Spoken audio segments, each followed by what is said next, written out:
Жаңа ғана парламент мәжілісінде ел президенті Қасым-Жомарт Тоқаевтың сөзін тыңдадық.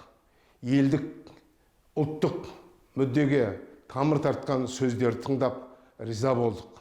Әсіресе мына ғылым, білім өкілдері ретінде мен президентіміздің елдің біліммен болашағы болатын асын сызып айтқанын тағы да қайталағым келеді. Ол кісінің мына мектепте оқушыларымыз білімді, сауатты болу үшін сауатты, білімді кадрлар керектігін ойға ала отырып, озат ұстаздарға арналған, олардың әлеуметтік жағдайын көтеруге, олардың біліктілігін арттыруға арналған арнайы бағдарлама қабылдауды үкіметке тапсырғаны бұл үлкен қуанышты хабар деп хабарлаймын. Екіншіден, бұл еліміздің мына көп халықтар тұрақтанған ауылдық жердегі азаматтарға оқу гранттарын көбейту мәселесі бұл күн тәртібіндегі нәрсе еді.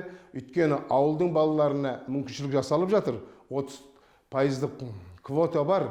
Бірақ мына бүгінгі президенттің оны еселеу керек дегені бұл елін, болашағын біліммен байланыстырған елдің айтар сөзі. Біз осы жағын жақсы ұқтық. Ендеше біз президентіміздің шешімдерін толықтай қолдай отырып, соны іске асыруға, жедел іске асыруға үкіметке де көмектесуіміз керектігін ұмытпайық ағайын. Елдің тәуелсіздігі тұғырлы болсын деп тілеймін.